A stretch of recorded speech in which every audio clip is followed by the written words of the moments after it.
What you're looking at in front of you is a very old September 2003 PowerBook G4. This laptop was one that was trash picked, as well as my iMac, my blue iMac.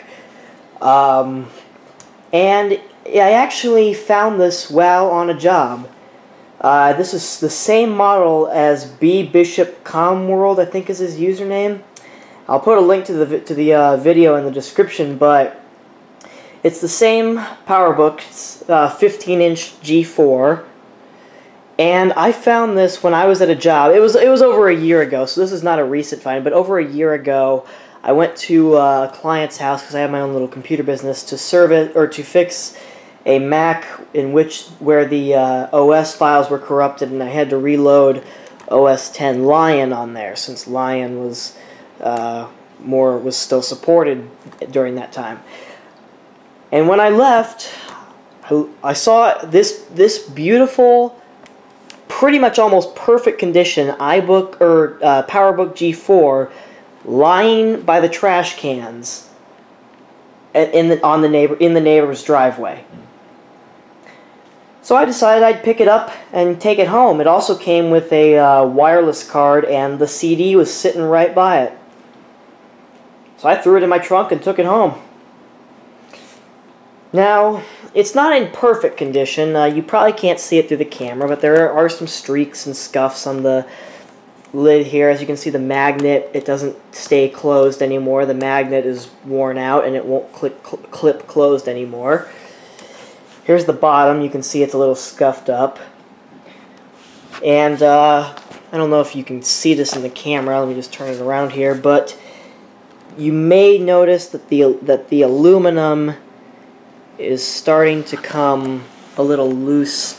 I don't know if you can see there how it's kind of sticking out. The aluminum's kind of coming out a little bit. And inside there's a little ding right there. But other than that, this machine is in almost perfect condition. Now, this is not a backlit model. This does not have the backlit keyboard. It did have a keyboard cover, but it was pretty useful because it had all sorts of Photoshop shortcuts on the keyboard. And it had the original installation of the Mac OS on it.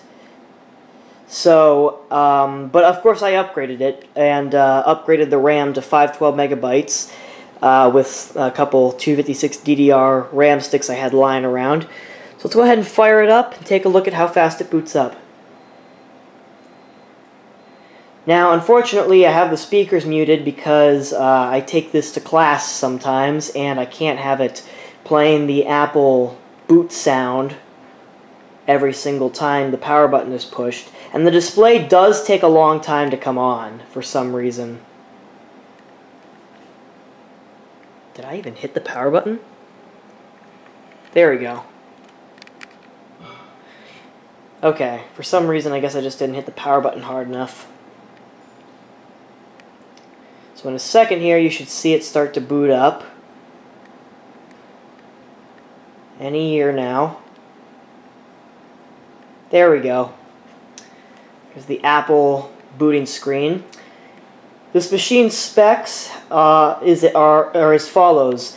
1 GHz PowerPC G4 CPU, 512 megabytes of RAM. It's got a 60 gigabyte hard drive, I believe, and Mac OS 10.5.8 Leopard, the highest version of the Mac OS that you can run on any PowerPC Mac. I would prefer it to be running Snow Leopard, which at least has better support, but unfortunately Mac OS 10.5 Leopard is as high as you can go if you have a PowerPC Mac, unfortunately. And it did have some software that I kept on it. In fact, I'm going to set the camera, well, my dad's borrowing my tripod, so I apologize if the video is shaky. But there's the desktop. As you can see, the Leopard desktop. There's the icons. This did have a lot of software on it and it had the artist's personal files and data on it. So there was a phone number, and I contacted because it belonged to a lady who did arts and graphics. So I called the number that was from the Microsoft Word registration, because it has Microsoft Office X, I think Microsoft Office 2001 for Mac is what that came from. And I called the lady and told her that I had basically picked her old PowerBook G4 out of her trash. And she was a little surprised. I mean, she seemed a little worried when I said that, but I just asked her if there was any data on here that she still needed, and she said no. She said, go ahead and get rid of it because I don't want you in my personal files. So I did as I was told. I wiped the hard drive clean with a clean installation of Leopard, and because it originally had Panther, and Panther has terrible modern application support. So, yeah, then for a little while I had Tiger on here, and then I put Panther on here. But I did keep some of the applications on here. And yes, of course, the other reason I reformatted was because there was a password, and I was too lazy to take it off. But you can see some of the apps it's got on here. It's got an Art Director's Toolkit that I kept. It's got Final Cut Pro HD. That was a huge plus, though it was registered to somebody else, so maybe this belonged to somebody else before this, I guess before this lady had it. I don't know. I don't know who had it first. Probably the graphic lady, because it came with Photoshop CS1 and Illustrator CS1. Also had Microsoft Office 2001 for Mac. I'll pull up PowerPoint so you can see how old this version is. See what version of Microsoft Office this is. I think it's version X for Mac. Go ahead and create a new project really quickly. We will do a blank slide. I'm not going to make a PowerPoint. I'm just going to show the version info. There it is. Microsoft PowerPoint for Mac, version X, Service Release 1. And there's the original owner, Janet Michener, with Arts and Graphics Incorporated.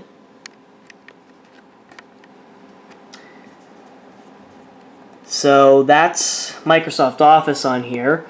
It's got Final Cut Pro 4, I believe, which is registered to Arnold Tatum. I'm not sure who that is. Again, if you are actually watching this video and want credit for your software being on my Mac, just leave me a comment below. I could open Photoshop, but it takes a while to open, and it always says that the source files are corrupted because I moved it via flash drive. Got my wireless utility here. This does have a slot for a built-in airport card, Airport Extreme actually, but for some reason when I install it, I get the black screen of death. So, and I've tried it multiple times and it didn't seem to work. It did have iLife on it. I plan to reinstall iLife on here. I have an iLife 04 DVD, but I want to get iLife 06 on here too. You can see it's got iTunes and Safari, upgraded some emulators, N64 and SNES, which it actually emulates N64 games very well. It actually plays Super Mario 64 almost flawlessly, believe it or not, for an old PowerPC machine. Got Virtual PC on here, just in case I want to run Windows. Latest version of Firefox that'll run on OS X. Adobe Reader, Audacity, and then this is something I've always wanted to show, Zenio Reader. Now you're probably thinking, well, I know what Zenio Reader is. Why the hell would I want to know? Why the hell would I want to see that? Well, because there's something in here that will blow your mind, and well, actually won't blow your mind, but it'll make you have nostalgia. Mac nostalgia. This is a digital issue of Macworld May 2003, and the camera went out of focus there, but see if I can get it to focus. Come on. Now, my camera won't focus on it, but it says May 2003 there. And you can see just what the retro devices that are in here. There's a iMac G4 with OS 10.2 Jaguar on it, Final Cut, a FireWire DVD drive. Look at that. Look at this. Could this be an early smartphone tablet? Focus. And a Power Mac G4. Yep. You can turn the pages just by clicking, and there are all these little advertisements in here. All this digital stuff. PDAs, and before we had tablets, we had PDAs. In Mac we trust. I could show more. There's even an ad for Virtual PC in here, believe it or not, but unfortunately my camera battery's dying, so I gotta kind of record this quick. So take a look at the system specs just really quickly. Zoom in on that.